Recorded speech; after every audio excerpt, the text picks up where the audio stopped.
When Napoleon's usefulness came to an end, the Jesuits had him betray his soldiers in a war with Russia.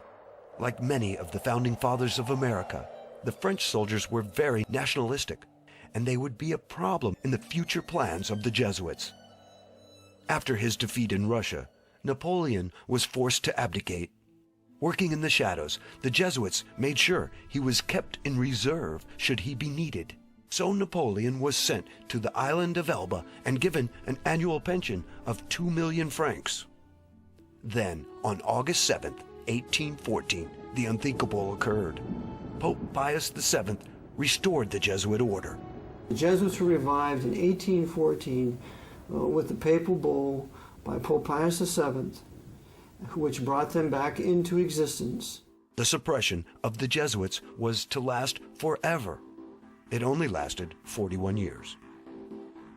Former U.S. President John Adams wrote to Thomas Jefferson in 1816 about the rebirth of the Jesuits and the danger they posed to America. Adams stated plainly, "I do not like the resurrection of the Jesuits. They have a general now in Russia, in correspondence with the Jesuits in the United States, who are more numerous than anybody knows. Shall we not have swarms of them here, in as many disguises as only a king of the gypsies can assume, dressed as painters, publishers, writers, and schoolmasters? I have lately read Pascal's letters over again, and 4 volumes of the history of the Jesuits. If ever any congregation of men could merit eternal perdition on earth and in hell, it is this company of Loyola." Jefferson replied back to Adams, "Like you, I disapprove of the restoration of the Jesuits, for it means a step backward from light into darkness." Coincidentally, the restoration of the order occurred 1 month before the first meeting of the Congress of Vienna in 1814. The Jesuits were deeply involved in this meeting. When the monarchs of Europe began fighting among themselves, the Jesuits manipulated the circumstances to bring Napoleon back for an encore performance, the famous 100 Days. The monarchs gathered in Vienna came to terms quickly in order to meet this renewed threat, the Jesuits' careful manipulation of the events being played out like a chess game. Again, it must be remembered that the Society of Jesus never wanted to do away with kings. The Jesuits only wanted to punish those who had suppressed the order. In March of 1815, 9 days after the Congress of Vienna ended, Napoleon led his patriotic monarchy-hating men to defeat by attacking the wrong spot of the British lines at Waterloo. The Battle of Waterloo was deliberately lost by Napoleon, as explicated by our great Southern General Thomas Jonathan Stonewall Jackson when he reviewed the battlefield. And you can find this in Dabney's great work, his biography that he wrote on Stonewall Jackson called The Life and Times of Stonewall Jackson. And when Jackson went there, he said, Napoleon attacked from the wrong position. He should have attacked over here. And that's exactly what happened. Napoleon deliberately sacrificed his army at Waterloo so that there would be the least amount of true patriots in France to resist the return of King Louis XVIII into France, who immediately restored the Jesuits and restored the Inquisition. Having no further need of Napoleon, the Jesuits made sure he was sent far away to the island St. Helena in the South Atlantic.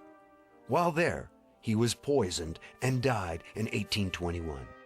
In his memoirs, Napoleon maintained his loyalty to the Catholic Church, but had this to say about the Jesuits. The Jesuits are a military organization, not a religious order. Their chief is a general of an army, not the mere father abbot of a monastery.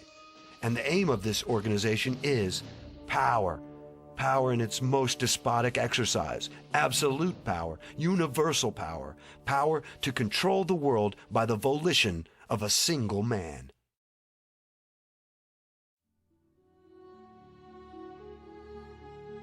We have stated that the Jesuits were deeply involved in the Congress of Vienna. Ostensibly, this meeting of the monarchs of Europe, under the direction of the Jesuits, was for the purpose of reorganizing Europe, restoring the balance of power, and discussing the creation of a federation of Europe. According to author Burke McCarty, the Congress of Vienna and several other secret meetings were in reality black conspiracy against popular governments. After the Constitution is signed, Protestant principles are put in place in the United States.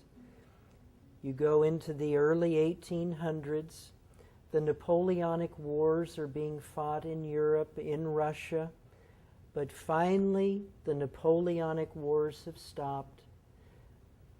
All of the monarchs of Europe convene in Vienna, Austria. The man who headed it was Clemens von Metternich of Austria. Russia was there, England was there, France was there. They all came there to Vienna to decide on a big problem in the world. There were governments of the people, by the people, and for the people that were being established. And these monarchs of Europe and the Pope himself, Pope Pius VII, and the newly formed, reestablished Jesuit order in 1814, they all came together and they said, if we don't destroy these free popular governments, eventually the principles of those governments will destroy us. So at the Congress of Vienna, it was voted that they would pursue the destruction of any free governments in this world. And in 1814, the one government that was the thorn in their side was the United States of America. 8 years after the Congress of Vienna, the same parties met in Verona, Italy, for a second meeting to discuss the United States of America and the threat of popular governments. For posterity's sake, on April 25, 1916, Senator Robert L. Owen of the United States Congress entered into the congressional record the secret Treaty of Verona that was signed by the monarchs of Europe. These kings of Europe, under the control of the Pope, called themselves the Holy Alliance. The first article stated, "The high contracting powers engage mutually in the most solemn manner to use all their efforts to put an end to this system of representative governments." The third article gave special thanks to the Pope for what he has already done for them and solicit his constant cooperation in their views of submitting the nations. Now, the Treaty of Verona was an agreement between the Catholic monarchies of Europe and the Vatican to destroy the concept of representative government worldwide. Samuel B. Morse shows conclusively that Metternich and the Jesuit order and Pope Pius VII, they all agreed that the way that they would destroy the United States would be by sending as many Catholic immigrants to the American shores as they possibly could.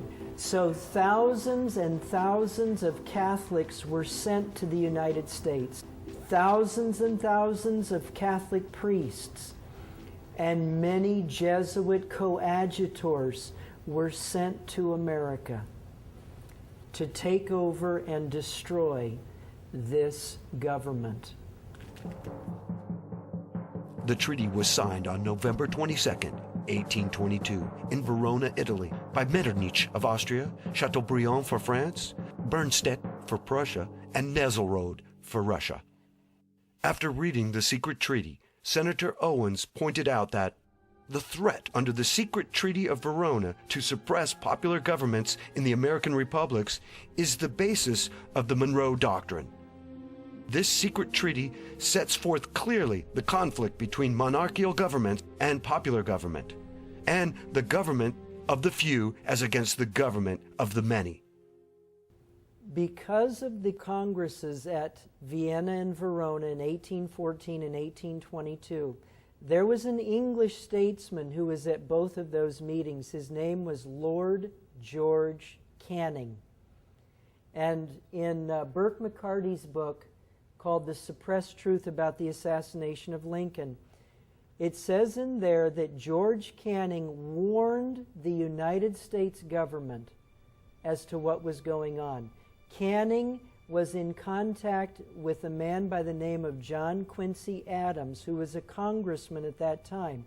He wrote to Adams, he said, "The monarchs of Europe, the Pope, and the Jesuits are planning to destroy America."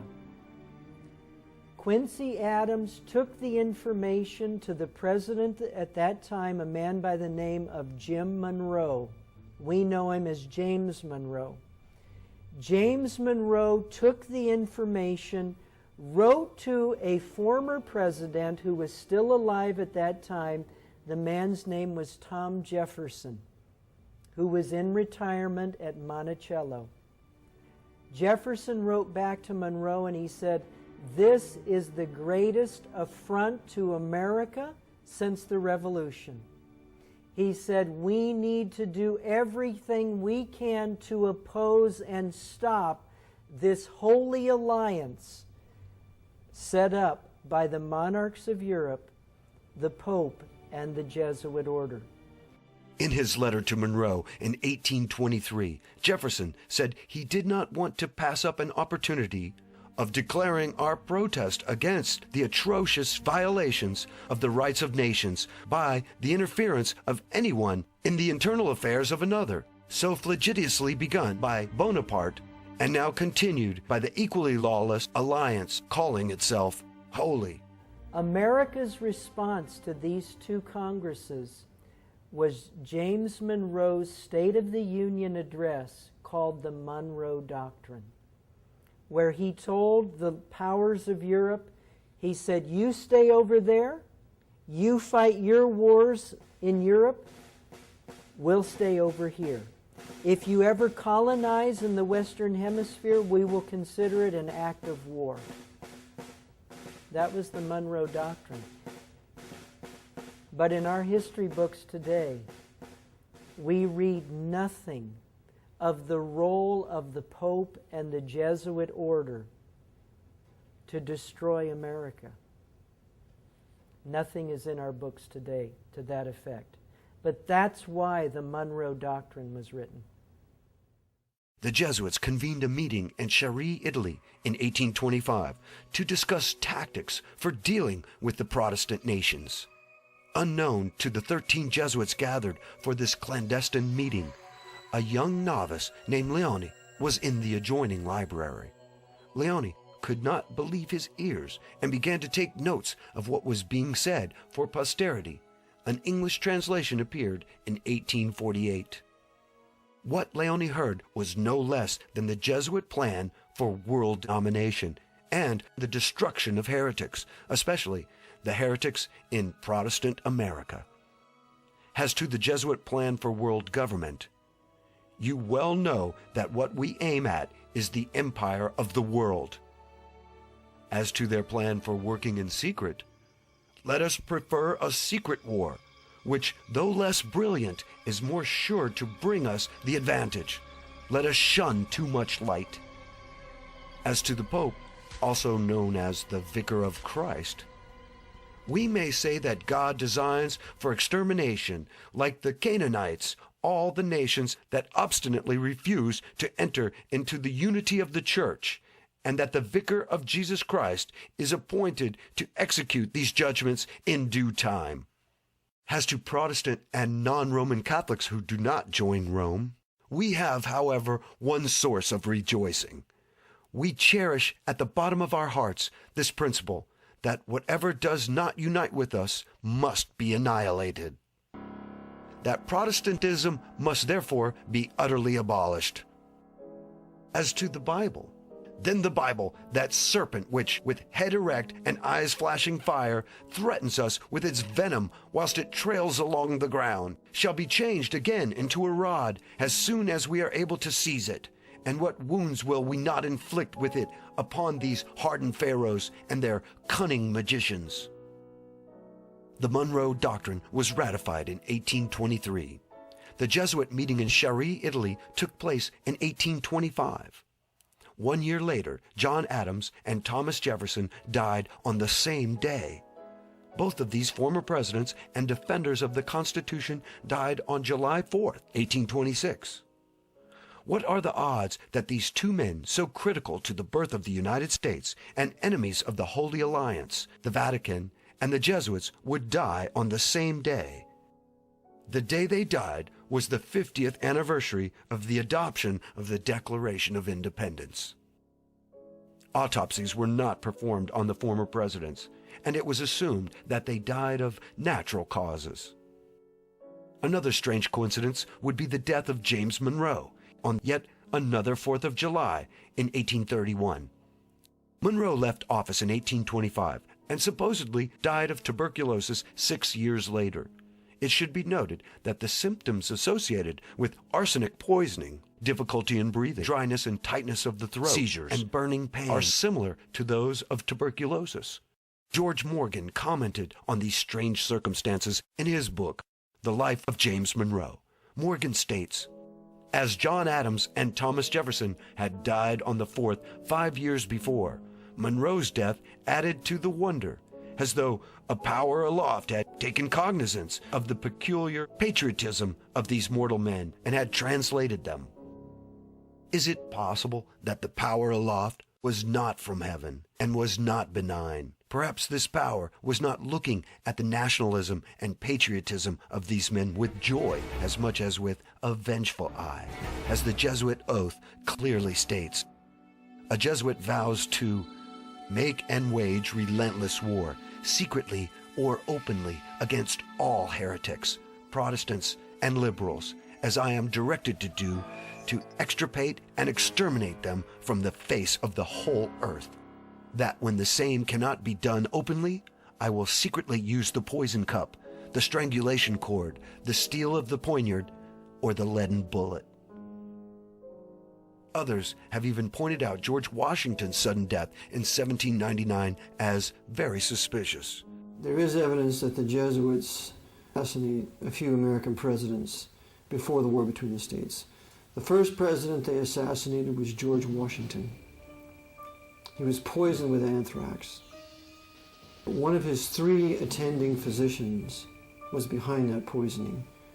Remember, from the day he took sick to the day he died was a mere 2 to 2.5 days, according to Headley's great work, The Life of Washington. So he was murdered.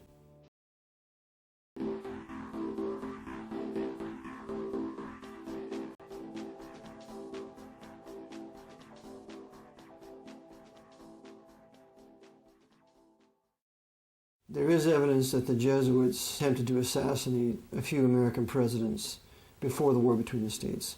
The first president they assassinated was George Washington. He was poisoned with anthrax.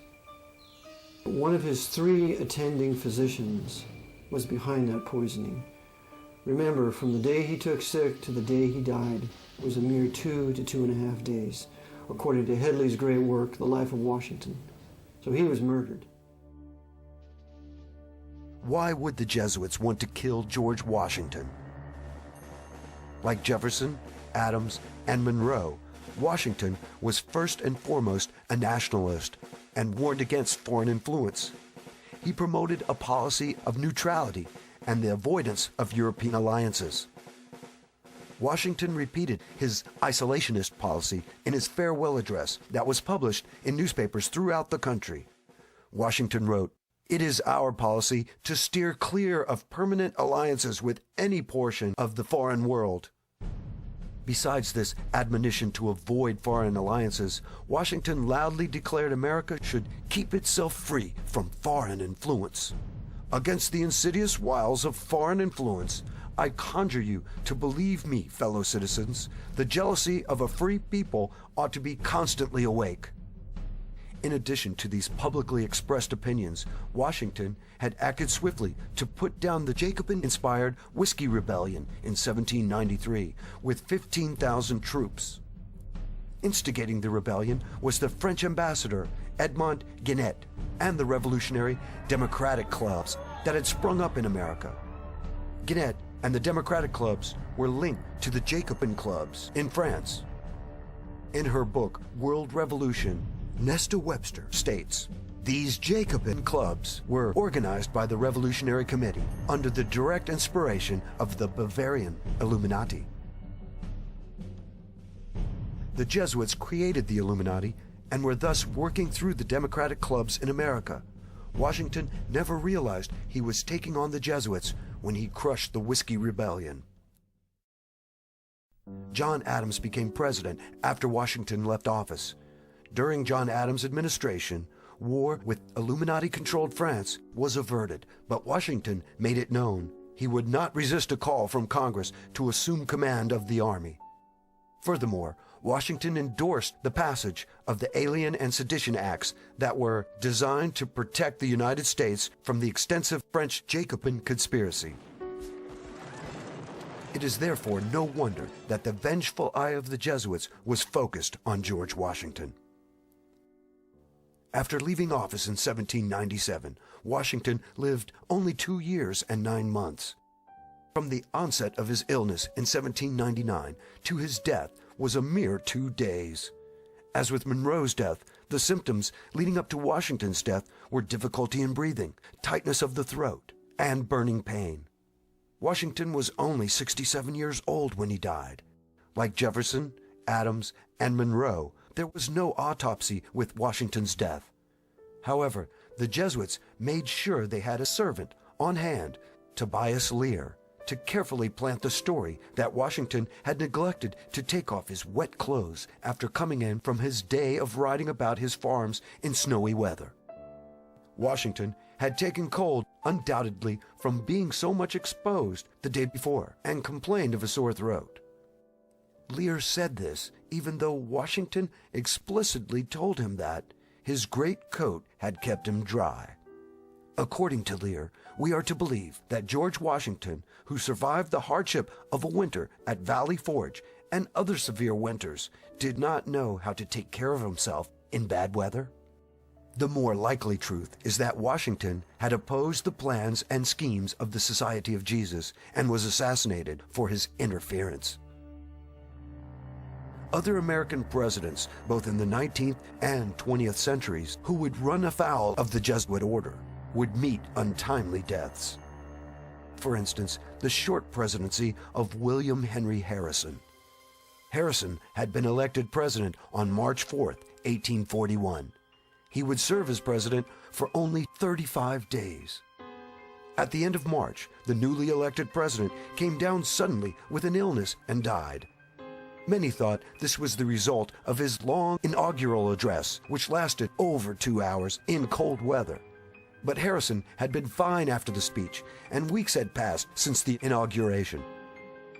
Why was Harrison assassinated? One only has to go to his inauguration address to find the main reason. Harrison stated in the 4th paragraph of his speech, "We admit of no government by divine right," believing that so far as power is concerned, the beneficent Creator has made no distinction amongst men, that all are upon an equality, and that the only legitimate right to govern is an express grant of power from the governed. Like other leaders in the past, Harrison was thumbing his nose against the Holy Alliance, who practiced the divine right of kings to wield power as sanctioned by the Pope. Harrison was also unwilling to accept Texas, a slave territory, into the Union, which ran against the Jesuit plan of using the slave issue to agitate and divide the northern states from the southern states. Unlike Adams, Jefferson, and Monroe, the Jesuits did not wait for the 4th of July to eliminate the heretical President Harrison. Harrison was poisoned at the end of March and died on April 4, 1841. Vice President John Tyler succeeded Harrison as president.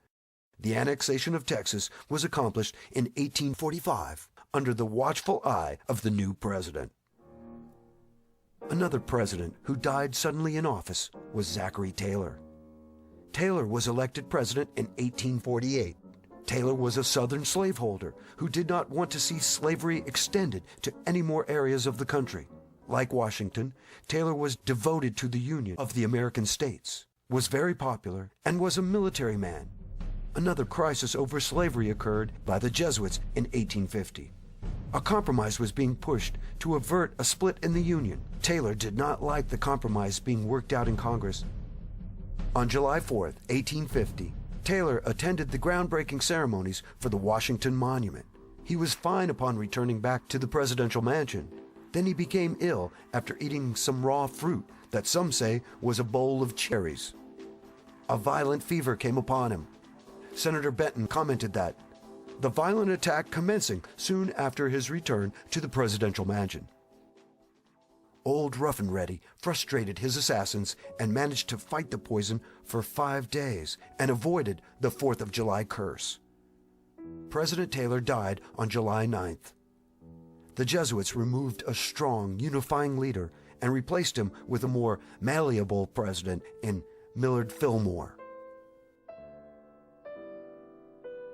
Fillmore signed the compromise in 1850, just 2 months after Taylor's death. As the Jesuit agitation of the American states was reaching its climax in the 1850s, a trial occurred in 1855 at a courthouse in Illinois that would bring 2 faithful men together. These 2 men would join forces to fight the Jesuits. The first was a rebellious Roman Catholic priest by the name of Charles Chiniquy. The second was a lawyer by the name of Abraham Lincoln. Charles Chiniquy did not approve of the corrupt conduct of many of the priests he knew. These evil priests were drunkards, sexually promiscuous, and thieves, often stealing money and property collected from their parishioners. The priesthood in Chicago was very corrupt, morally and every other way. They were drinking heavily. They would go on these retreats and take up a collection between themselves, put it all in a pot, and go out and buy a lot of booze. And they also rented a lot of hookers. Apparently there was a lot of sexual deviance going on at the time as well. And he didn't like that, though, and he tried to change it. He quoted exclusively from the Bible, and his bishop just could not tolerate that. The heads of the Roman Church wanted Chiniquy to ignore these illicit and illegal activities. When he did not, Bishop Reagan of Chicago and another priest by the name of LaBelle arranged to have Chiniquy accused of rape. Chiniquy needed a good attorney. An attorney by the name of Abraham Lincoln was suggested. Abraham Lincoln had a team of other lawyers under him, right? It's like a regular defense team. Lincoln being one lawyer, a gentleman by the name of Stephen R. Moore was another lawyer. And that was a big court case at the time. It was the most important court case that Lincoln ever had in his entire legal career, as a matter of fact. But it's been buried by the Illinois government. The trial did not go well for Chiniquy. The general feeling was that he would be convicted. Local newspapers of the time, they speculated that Chiniquy was going to be found guilty, and that was being broadcast throughout the entire Catholic community at that time. Fortunately for Chiniquy, a witness came forward for the defense. Her name was Philomene Schwartz. Miss Schwartz had been in Father LaBelle's house the day the plot to frame Chiniquy had been concocted. Schwartz contacted Lincoln and agreed to testify. She caught the midnight train to Urbana and met up with Abraham Lincoln and explained to him exactly what happened. Once Bishop Reagan and Father LaBelle found out about the potential witness, they fled the city. The prosecution dropped the charges, and Chiniquy was vindicated. As they left the courtroom, Charles Chiniquy was in tears. Lincoln says to him, "Why are you crying, Mr. Chiniquy?" He says, your enemies have fled and you're free to go. And he said, "I'm not crying for myself, Mr. Lincoln. I'm crying for you." He said, "Because I saw no less than 11 Jesuits with the sentence of death on their face today in this courtroom, and know for a surety they will kill you for what you have done." And Lincoln says, "Well, then let this be my death warrant," and he gives Chiniquy a bill for a mere $50. And then Lincoln sobers up and said, "It matters not where a man must die, but that he must die at the post of duty and honor." Chiniquy's words of warning to Lincoln would prove to be true.